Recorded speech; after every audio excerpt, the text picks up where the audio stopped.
And we are now recording. Right. Hellpoint. This is a rare review. What I mean by that is it's rare that I actually end a review early without completing the game. And there's a massive, massive reason why. And when you hear about this, it's probably going to give you the sex doll face. If I'm not mistaken, I believe this is your third review that you haven't completed the game. I believe it was Agony 1 and DayZ. Agony and DayZ were two incomplete reviews. Yep, and this is the third. So yeah, out of all the reviews that I've done on a streaming platform, this is number 3. And again, you're going to know why. So Hellpoint, we done the review on Xbox One. First of all, I just want to say thank you very much for the code. I was gifted a code. I'm pretty sure it's by Keymailer to get this review done for you guys. It's a PEGI 12 game. Digital pricing for the UK is $29.24, so it's around about $30. And it's a 2.83 gigabyte file.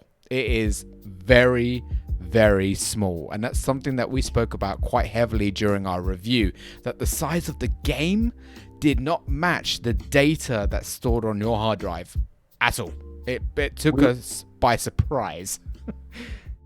Go on, dude. We were very nervous at the beginning when we saw that it was less than 3 gigs. We're like, for a $30 game and it's less than 3 gigs, our first thoughts were, this is going to be a very short game. And you'll find out it wasn't. So the game has single player and 2 to 4 multiplayer, but we'll talk a little bit more about that in the review breakdown when we get to online mechanics. So let's go through our breakdown review just like we do with any other game. We'll talk about the same subjects that we do in every review that we've done. And the very first thing that I always like to talk about is the soundtrack for the game, because soundtracks, to me, they make or break games. You could have a shitty game with an incredible soundtrack and it actually gets you pumped about the game, and vice versa. A soundtrack could destroy the game and it will be horrible to listen to and horrible to enjoy. With the soundtrack to Hellpoint, I'm not gonna say that it is overly amazing. I'm gonna say it fits. I think that is the best way to say it. I think it fits the game. There are some areas where it definitely gives you an aura, a spookiness, because with a game called Hellpoint, most of the areas that you go to, they are very hellish and very fiery and demonic in a way. And the enemies that you fight as well, some of them are torn demons and skeletal bodies that you come across. So I'm going to say that the soundtrack itself didn't overly impress me. Didn't underachieve, but it fits. What do you think, Moozy? I agree. I think they got the soundtrack right. It's not something that, I always remember. It's not going to be one of those soundtracks where, if I want some kind of background music for my stream or something like that, I'm not going to YouTube it and have it playing in the background or something like that. But they got it right. There's certain areas where, the music hit and you feel that tension, that stress, that little bit of fear, even though the game's not meant to be a horror game or have, the jump scares or anything. But with the music playing, it just felt like, you were waiting for something to pop out around the corner or something like that. It kind of kept you on edge in certain points, but it's like you said, it didn't blow me away, but they did really well with it. So no negative points at all on my end when it came to the soundtrack, even though we did get some looping in certain areas, which was very noticeable, the looping. Yeah, because the audio would just stop. And then it would then restart again, just like you just push the rewound button and then play again. So yeah, 100%. If they could fix the smoothness where it transitions from stopping to starting, they could eliminate that silent second. And I think that's something that could be easily done, combed over by a patch. A patch should be able to fix something like that. The next thing that we like to look into is voice acting and effects. Voice acting. It was a bit weird at first because the majority of the enemies in the game, they don't it's not English. It's a demonic tongue that they use. It's a very foreign language that they use, and they may say 2 or 3 words in that language, and yet they're reading out an entire sentence that you have to read. So it's a very convenient language for them, clearly, because they say 1 or 2 words and an entire sentence has been read out. But the voice acting, the enemies, they all had their demonic voice tones. I swear there's some French in the game. I swear there is. But I can't fault it. It fits. It worked. No complaints from me. Moozy? Same with me. I don't have any complaints either. I really liked I can't remember any of the NPCs' name. You had the architect. It was one NPC. His voice was really cool. I can't remember the guy that ran away from us. I can't remember his name.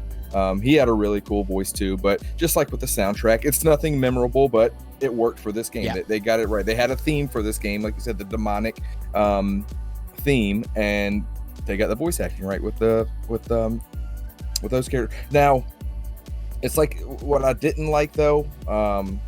No, never mind. We'll talk about that later. I apologize. No.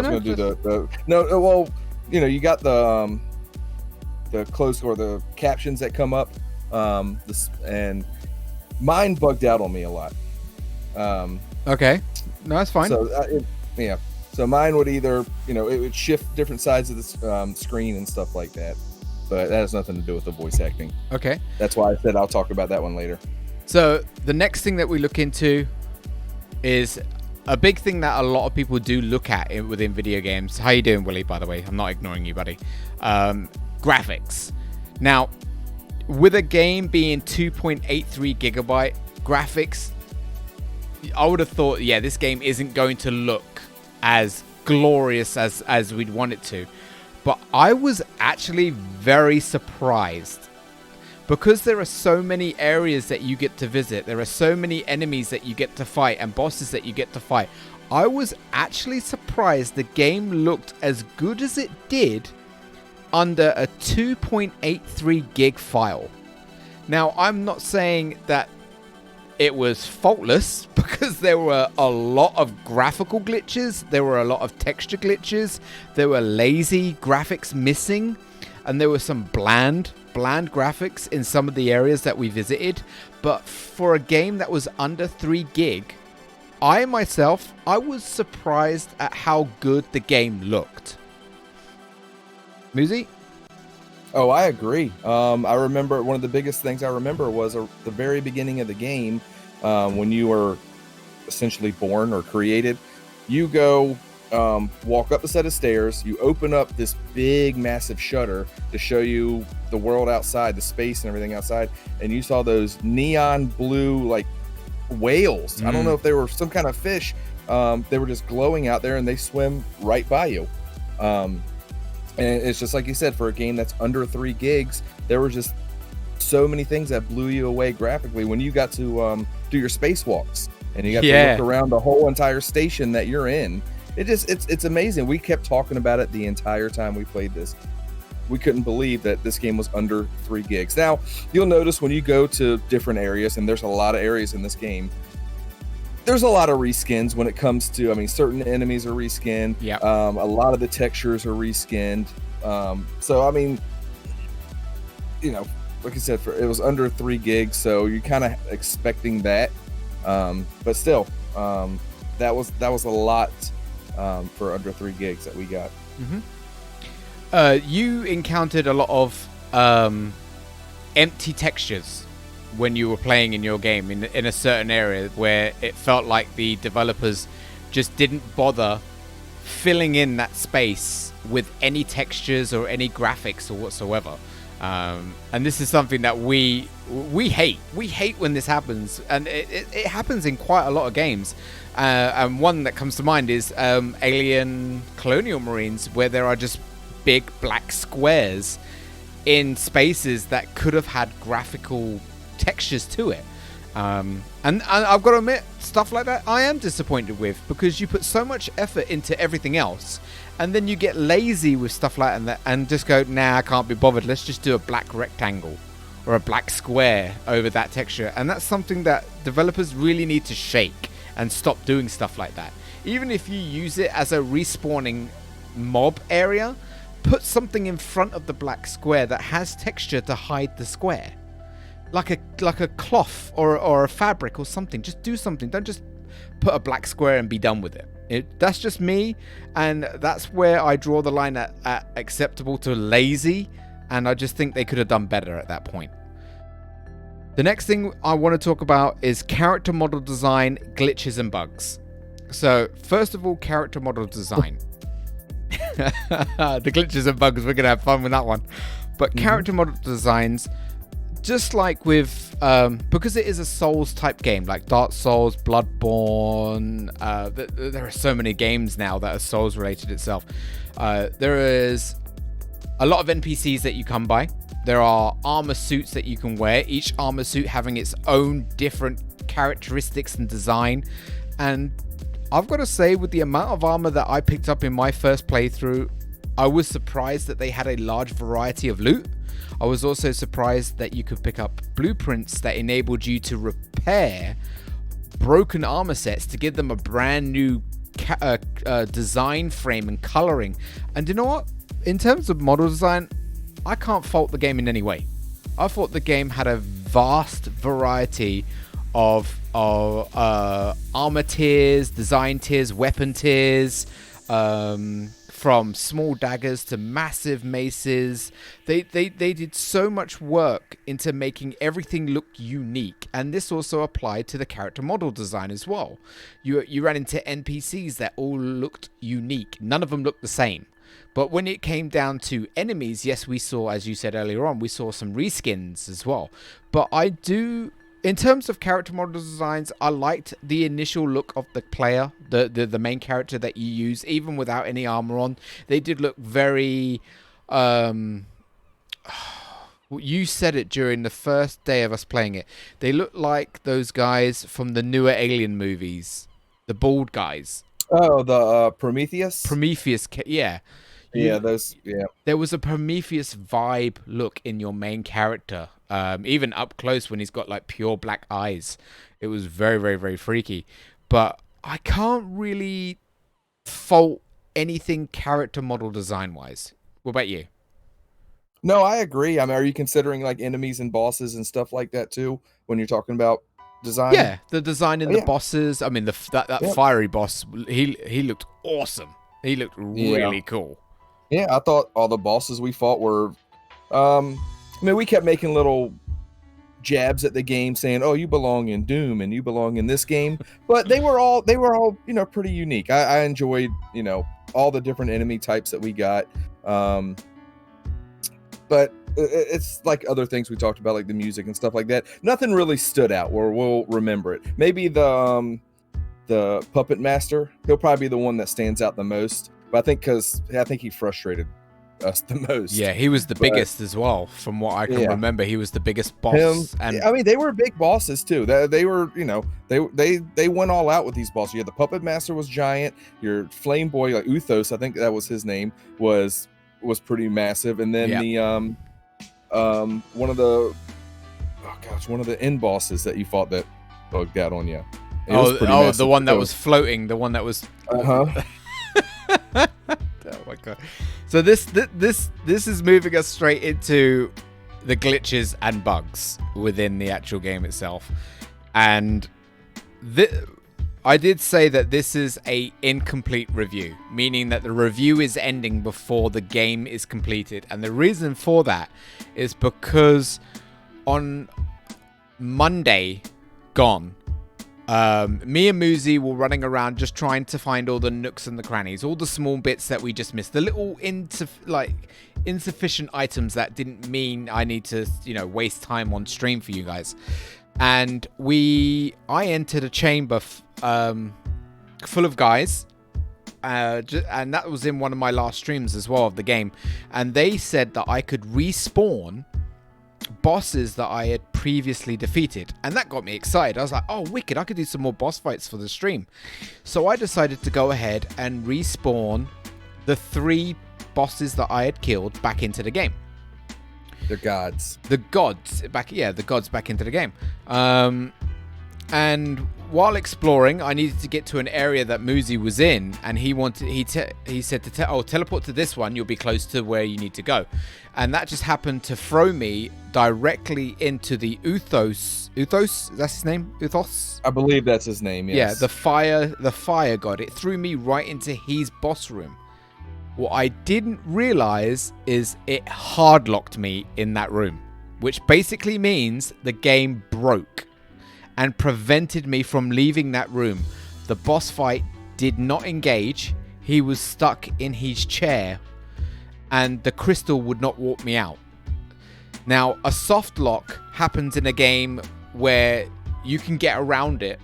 You can kind of fix the problem that you've made. You can get around it, but you can still play the game.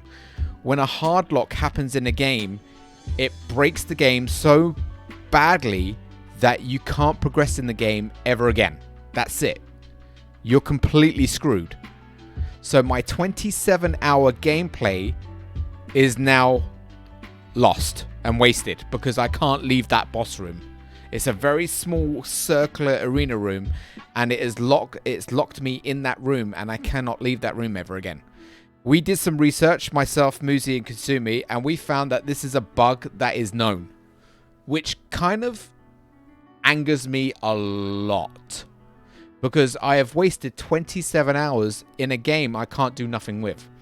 So we went straight to Twitter, and I went straight to the Tiny Builds Twitter account, the game's Twitter account, and I sent them a message. I said, guys, I need your help. I'm doing a review on your game, and I can't get out of this boss room. I've hard locked the game, and they are aware of it completely. And they have already patched it on PC and on the PlayStation 4 version, but the Xbox version of the game has never been patched since the launch of the title. And the reason it hasn't been patched is that they are saying Microsoft hasn't approved their patch. And I don't understand that at all. I do not get it, and I don't understand why that's the thing. So be very warned if you're playing this on Xbox. They have not approved any patches for that game at all. Yet the PlayStation 4 and the PC version has had patches to fix hard locks and soft locks within the game. So if you play the Xbox version, you might hard lock yourself, and your game is then lost completely until it's fixed. The game was launched. When was the launch day of it? July 30th, I believe. So we're going 3 weeks now. So 3 weeks later, and the game still has not been patched a single time. Be warned that if you buy this game now, and we're on the 21st of August, if you buy this game without it being patched, you may encounter that hard lock bug, which may pretty much corrupt your entire playthrough until it's patched. That's just one thing that we're talking about when it comes down to glitches and bugs. I'm going to let Moozy tell us about all the bugs and glitches he found so I can have a drink. Well, so Attic's game, he got hard locked in his. I couldn't finish my game either. I didn't get hard locked in my game, but after Attic ended up getting hard locked, I was like, look, I'm not going to venture off anymore and try to find new stuff. I said, I'm just going to go straight to the final boss because I already knew we unlocked the area. That's one of the reasons why we were playing on Monday anyways. Attic wanted to go back and just find all the nooks and crannies that we may have missed. And so, because we knew the next stream was going to be the last stream, the review was going to be done. And so when Attic got hard locked, I was like, fine, we're not going to stream this because his game's done. I'm just going to go try to beat it really quick. I get into the boss room, and there's 2 phases to this final boss, I found out. And the first phase, he's like he looks like a big mechanical scorpion, but he's floating around. And his first move that he does, all right, let me set the scene first. It's a big arena that you're in, but it's a big circle that you're fighting him in, and there's edges on it. So when you start the fight, he's hanging off one side, so you can't reach him. You got to wait for him to kind of float over the arena so you can hit him. The first move that he did every single time, this scorpion, was he would float over top of the arena. I mean, I could hit him as he was floating, and then he'd float to the other side and go into the wall and turn around and stay in there for like a minute. Every single time. I couldn't hit him because I can't reach him. He can't hit me because he's shooting in the wall. But I died to him like maybe 7 or 8 times, and he did that every single time. And I'm just told myself, I said, I'm not going to sit here and wait for this guy to spend 2 minutes just floating into the wall and then spend a minute or more in that wall every single time for him to come out and just kill me immediately.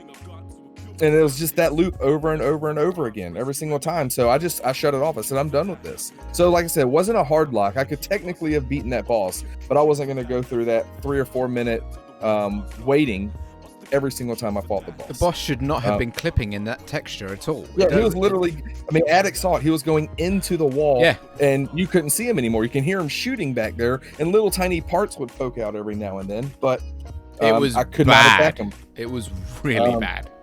And if y'all watched our streams, you saw us laugh and have a great time with all these, little bugs and glitches because they were funny. Yeah. We kept talking about it. There were 7 people that made this game. I believe that's what was confirmed. 7 people that made this game. Yes, team of 7. And we went into it kind of expecting the bugs and glitches because everything, even the AAA games are full of bugs and glitches these days. Yep. And a lot of these bugs that we encountered were hilarious. They weren't game breaking. They weren't really that annoying. But it did showcase that the Xbox port was not polished at all. No. At all.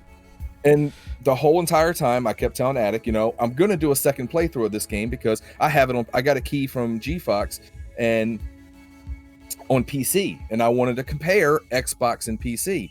Yep. I'm not going to do that now. But like I said, a lot of the glitches were harmless. The big elevator in the diamond area would disappear. It'd disappear. You wouldn't fall through it, but it would disappear. The shield animation was very lazy. Very lazy. Yep. Man, what other bugs did we come across in that playthrough? Well, I'm trying to think off the top of my head because that ending was just enemies would disappear. We had enemies just randomly disappearing in front of us when they were there at 1 second and then they were gone the next with no explanation. Moozy made an amazing point. The amount of bugs and glitches that we encountered was so vast, we struggled to determine whether or not it was actually intended.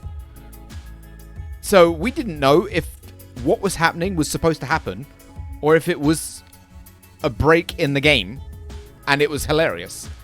And we struggled with that a lot of the times. We would encounter an issue and we're like, well, hold on, was that supposed to happen? Or was that the game breaking yet again? And that's why it made us laugh the majority of the time, because it got ridiculous. Some of the times you'd be running around and you'd push the buttons and nothing would happen, and then a second later then it would happen, and it's like, what the hell's going on? And what was the term you used? The game would eat your command. So it eats your inputs. Basically, you're sitting there either holding block or you're trying to swing or you're jumping, and your character wouldn't jump, your character wouldn't attack, and I call that eating your inputs, because you're pushing the button and nothing's happening. Yeah, and or a delayed input for some weird reason. You'd push A to jump, or you'd go to attack, nothing would happen, and then a second or two later it would then do it, which created a lot of wasted swinging weapons or randomly jumping when you didn't mean to jump. And in this game, the jumping is iffy, really iffy, because the way that this game does its jumping, not like sensible games where the harder you push the A button, the higher you jump. If you gently tap the A button, you vault. If you hit the button hard, you vault. And when you're out in space and you're trying to navigate yourself across thin platforms, you will die a lot, because you will overcalculate the jump and you'll shoot yourself off the edge, or you'll underpredict the jump and you'll slip and then fall to your death. And it got really annoying. But yeah, just be warned, if you're playing this on Xbox, which is a pre-patched version, no patches at all, you're going to encounter a lot of bugs and a lot of issues. If you play it on PC and if you play it on PlayStation 4, the dev team, which I've already spoken to, have said they have launched multiple patches already in the game, and they have fixed a lot of the stuff. So you may not encounter what we're talking about right now. So just bear that in mind. The next thing that we'll move into, gameplay and mechanics. Gameplay, very Dark Souls-like. As I said earlier on before, if you are familiar with the Dark Souls games, you're going to know exactly what you're going to get yourself into. And a good feature that they had in this game that I've never seen before is that when you die, you fight your deceased corpse. The ghost. They call it a ghost in this game. Yeah, they've labeled it a ghost, which is a green figure of what you were. I freaking love that. I've never seen that in a Souls game before, ever, and I really, really like that little feature. But you got to be warned, the stronger you become, the harder your ghost gets when you die. So just be warned when you're in a firefight, when you're in a confrontation, because your ghost can enter areas and keep stalking you and corner you and kill you. So you got to be very, very careful. Mechanics-wise, as I said again, extremely Dark Souls-like. There is crafting in the game, weapon tiers. You can upgrade your weapons with chipsets. If you're familiar, again, with those sort of games, you're going to know exactly what you're going to get yourself into. Replayability and game difficulty. First, we'll start off with game difficulty. Not going to lie, I wouldn't say the game was overly difficult. There was some challenging boss fights, for sure. But I got lucky in 2 of my boss fights. I bugged them.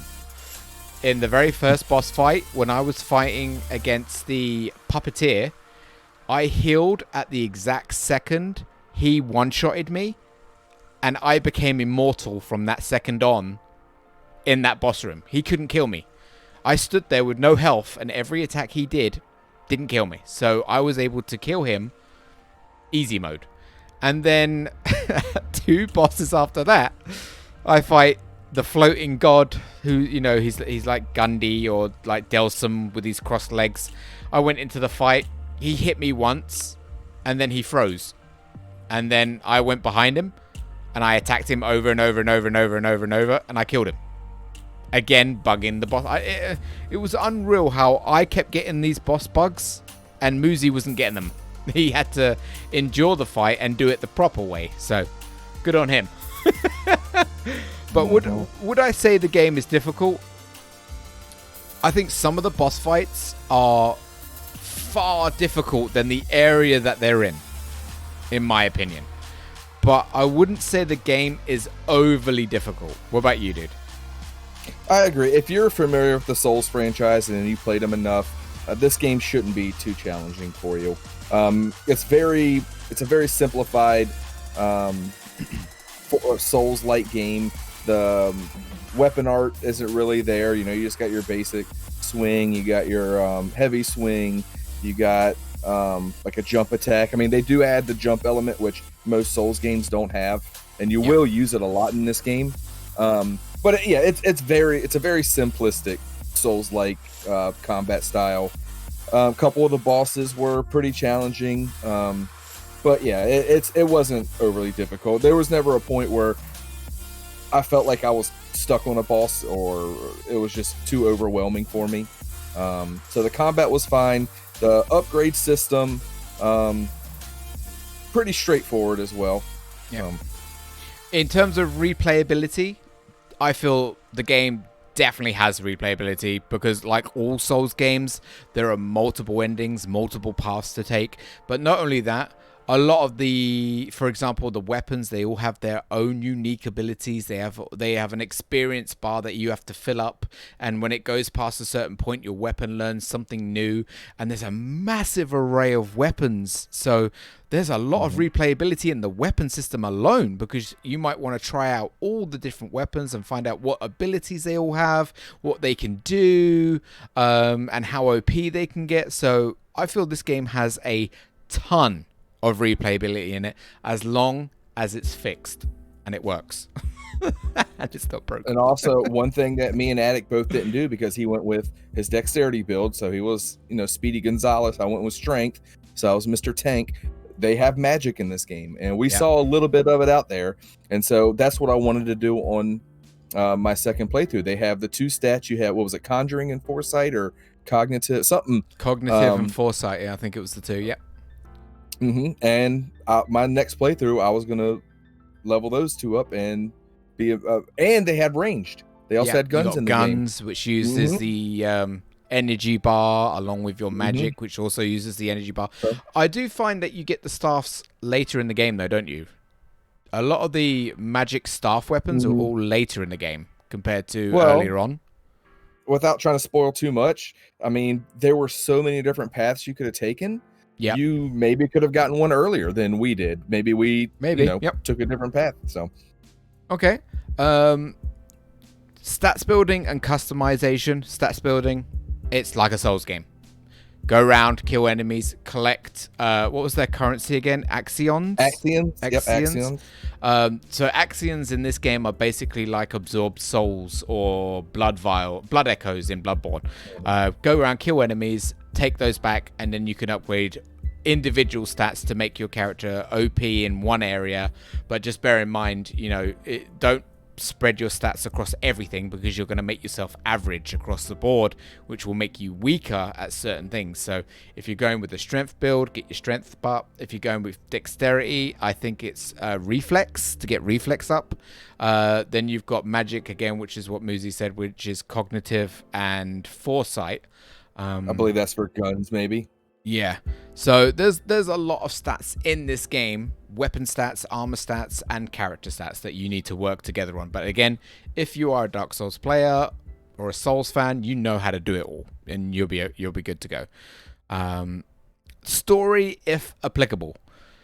Now this is a difficult one for me to answer, because it plays out like Souls games where you don't have a clue what's going on the majority of the time. Even if you were to complete this game, you would probably still not understand it. And I find that's the case with me with like Bloodborne, Dark Souls, and all the other Souls type games. It takes many playthroughs for you to actually grasp what's going on. Or you need to read the lore, maybe online, or find the guidebook so you can read the story correctly. What about you, dude? Did you find that you got lost with the lore, or did you know everything that was going on? Oh, definitely not. I didn't. But there are, lots of things for you to read in this game. There are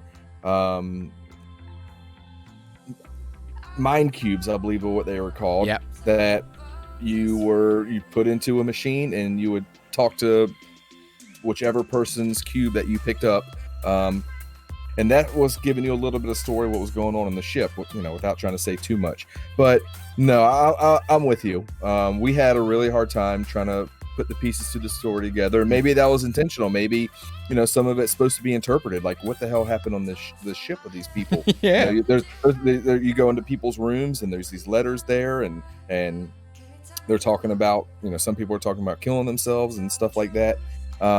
So I think a lot of it was supposed to be interpreted, what really happened there. Yeah. The thing that confused us the most was the black hole and that clock, or whatever it was. Yeah. The game features a clock system where a black hole would appear on the radar, which would alter the game itself by bringing in stronger enemies, or even open up certain areas that you couldn't go to before. And I really loved that system, because that system kind of reminded me of the Demon Souls system with the light and the dark worlds, that that alter the level in some way, or alter the mobs in some way. So I really like that system, but I just still feel that they should have done a better job trying to explain it properly, so you understood exactly what was happening when it happened. Because sometimes it would spawn in really strong enemies into an area you've already been to, and they may one-shot you because they're so OP and they're glowing red. So it's something to look for, and it's something to read up on, so you know exactly what's happening. Next thing, online mode. Okay, so this game came out when? What July did we say? July 30th? July 30th. This game should have had online working on day one. It's the 21st of August and the Xbox Online still doesn't work. The PC version, however, does work. I don't know if PS4 is working. Did G-Fox at all hint that online was working on PS4? I never asked him, but I'm going to look up their Twitter again because I believe they announced that online for Steam is working. Yep. And I want to say it's working for PS4. Okay. And because Xbox has not, they're still on their day one edition of the game that has not been patched. If it wasn't working day one, it's not going to be working now. And this is disgusting. I find it extremely difficult that a massive part of what makes the game is not working on day one. If I said this on the very first day of streaming it, if we bought a brand new Demon's Souls or Dark Souls game and the multiplayer feature was on and you could drop, your summon stone or whatever, but the servers themselves were down because of issues for 4 or 5 weeks after the launch of the game, I would be furious. I would be furious because you're paying for a feature that doesn't work. And me and Moozy tried countless times to try and get into each other's game and it would not work. It kept saying invalid code, even though we knew the code was correct. So this is going to impact the review quite heavily, especially the Xbox, because I played the Xbox version itself and not the Steam version. This review is based on the Xbox version of the game. And it's a feature that was broken and wasn't working, and I was not happy about it whatsoever. So I can't talk about the stability of the game online. I can't talk about the features online because we never got to try them because they weren't working. But in terms of the game stability, frame drops were happening quite a lot. You'd go into certain areas and you'd be in a fight with a lot of people and the frame rate would go to shit. And it's something, again, I don't understand how it's like they didn't bother combing the game whatsoever before launch. And that really irritates the crap out of me. That does. Go on, dude. We've seen it too many times where the PC ports to console are just not taken care of. It's just it just feels like they don't care when they're porting their games from PC to console. Because we've seen, obviously with PC you're going to get better performance, but the Xbox Series X, the Xbox One X and PS4 are still amazing machines. They can handle this stuff. You shouldn't be having these frame drops. Let me go back to really quick about, even though me and Attic didn't get to play online, for anybody that was curious and wants to get this game and plans on playing it with a friend, the online system is not like the Souls franchise where if you have your buddy come into your game where you're only progressing in your game. You can start from the very beginning with a friend and complete the entire game with a friend. You won't get kicked out after bosses is what I read. That's a cool system. I like that a lot. It's a very cool system. You don't get kicked out, and both players progress, so you don't have to repeat the area multiple times. Nice. That's what I read. But since me and Attic didn't get to do it, like you said, it's going to impact the review. We can't. We can't tell you any more than that. That's exactly it. It's a shame. Okay. And I did have. I don't know if your game crashed on you at all. My game crashed on me twice. On I believe the second day where it got that really loud noise. I had an audio stutter that was really loud, and then it kicked me to the Xbox dashboard.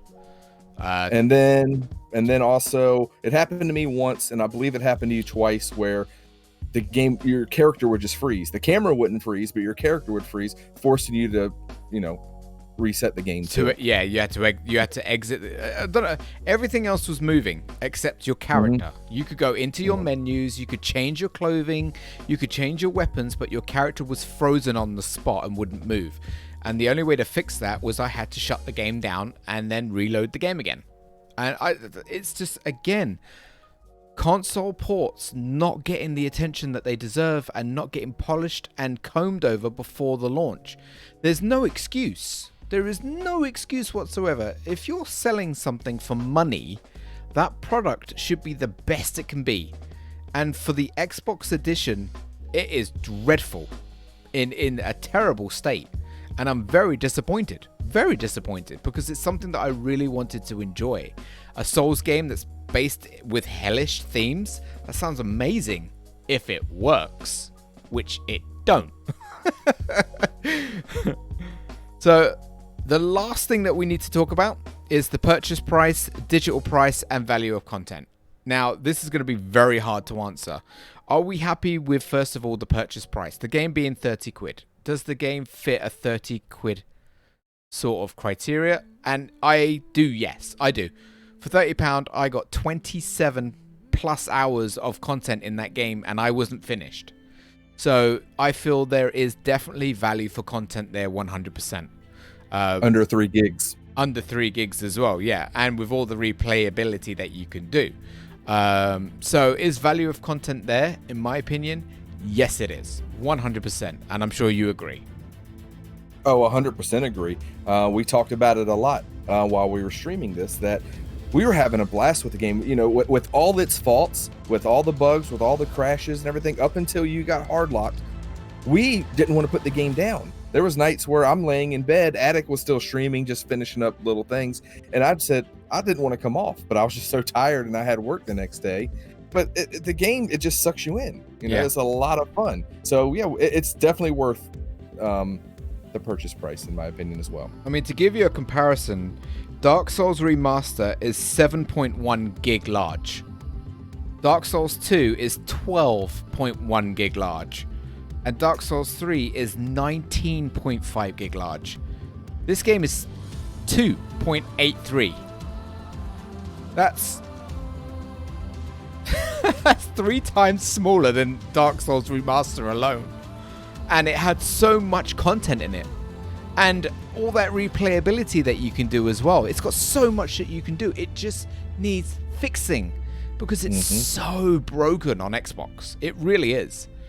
So with that all in mind, plus some of the notes that I've written down as well, a lot of it that we've already scratched on, there is no immune frames when you get knocked down on the floor. So when you're in a fight and you get knocked on your ass, you can still get hit while you're lying on your ass. And that I don't agree with. There should be some immune frames in there so it helps you get up so you can get back into the fight. Online mode not accessible, we've already talked about that. Sound glitching, frame drops, and stuttering, we've already spoken about that. All the portals in the game should allow travel between all the portals. And that's you can basically open rifts when you get to a brand new area. Those rifts, you can't portal between each other unless you find an item to unlock that. I disagree with that. I think the item should be removed. I think all portals should be teleportable between them instantly once you've opened them, because it just saves so much bloody time trying to get back to where you were, and you do get lost in this game. Because the game is so massive, you will get lost a lot. So having the portals instantly transportable to all of them will be helpful and saves time, and it just takes the frustration out of getting lost. The loading screens were too long, my opinion, but Moozy said the same thing during the stream that we did. Other than that, because the game hard locked on me, I was unable to acquire any more notes written in the game because the game's broke. So we boiled down to the final part of the review, the scoring and the recommendation. So first of all, would I recommend this game? On Xbox? No, because it's broken. Now, they have already said that the PC and the PS4 version has been fixed. has been patched to stop hard locking and soft locking. So would I recommend this on PS4 and PC? Yes, I would. 100% yes, I would. At its price point, I would. But I would not recommend anyone touch this game on Xbox because it's too broken and it needs so much work to get it fixed and up to standard. Moozy? I can't add any more to that. Cool, that's fine. Yeah. So yeah, you can't recommend a game on, like you said, on if it's broken. You can't recommend a game where there is a possible chance that you'll get hard locked. You're not guaranteed to get hard locked, but if you did what Attic did, you will get hard locked. The developers already knew about it. I wish they would have said something about it. Made a post. So we could have avoided that.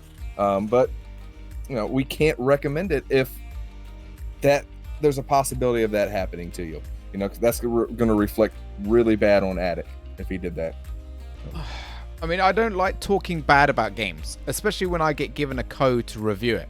But that's not going to change how I do my work. Just because you gave me a code to review your game doesn't mean I'm going to go easy on you. I'm going to treat your game exactly the same as all the other reviews that I do, regardless of if it's a freebie or not. I don't care. I would be biased if I got a game code for free and I was like, oh yeah, cool, this game's great, even though it's a pile of shit. And I can't do that to my community. My community trusts my input on these reviews, and I would never ever betray that trust. So with all that set in mind, with all the negatives that we've spotlighted, and with there are positives as well, which we've spoken about too. If you were going to review this game out of 10, Moozy, what would you give it? I've been thinking about it the whole time, and this sounds like a generic score, but I'm very comfortable giving this game a 7 out of 10. Like we talked about at the beginning, like with the sound didn't blow us away, or the soundtrack didn't blow us away. The fighting mechanics, they didn't really bring anything new to the table, but we had fun up until you got hard locked. We had fun the entire game playing this game, and that's one of the biggest things that I look for, is something that I want to play a game that I don't want to turn off. I don't want to sit there and just struggle through parts to get to a good part. No, we had fun from start to finish. Yeah. And that was the most important thing. The biggest things that are taking those few points away from me are all the glitches, the frame rate, and the hard lock. I almost thought it might not be fair to even give this game a score because we didn't get a chance to finish it, but because we had so much fun, and because I think there's just a lot of potential there. Yep. And if you can pick it up on Steam or PlayStation, or hopefully when it gets patched on Xbox, pick it up, especially for the price. We got lucky and got the codes, but it's still a great price either way. You get a lot of content for your money with the replayability. So I'm very satisfied and comfortable giving it a 7 out of 10. So as this is a incomplete review, I am reviewing the content that we played, not its potential. What we played, what was broken, what worked, what we enjoyed. And you're right, we enjoyed a lot of this game. We really did. We had a blast. But there are so many hard-hitting, score-knocking bad things about this game. I'm not taking it easy. Your multiplayer should have been working on day one. If it's not working in the first week, I understand, because you might not have predicted the amount of people that were jumping on your servers. But your online 4 or 5 weeks in is still not working on Xbox. And that hits the review hard, really hard. The fact that I was able to hardlock your game hits it even harder.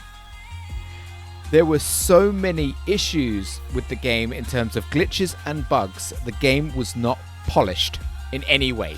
You should not have launched it on consoles if it wasn't ready. And because of it, I refuse to give it a high-end scoring. I do. I'm not giving it a recommendation on Xbox, PC and PS4 only if it works. And from feedback, they said it is working and it is fixed. But on Xbox, this review score is for the Xbox version, and I am only comfortable giving it a 6 out of 10. Nothing higher than that, because I am still salty as fuck because I hardlocked the game. It is above, in its state right now, it is above an average Souls game. Above an average. No more than that. If you had the online working, I would have been happy giving it a 7. If I didn't hardlock the game, I would have been happy giving it a close 8, 8.5. And if the stuttering and all the bugs that we encountered were minimal at best, closer to maybe a 9 out of 10. Closer to a 9. But right now, I do not feel happy going above 6 out of 10. So with that in mind, this review for me is finished. It is a incomplete review, of course, because I haven't completed the game. But I can't complete the game because the game's broke. So for me, my end score, 6 out of 10. Done.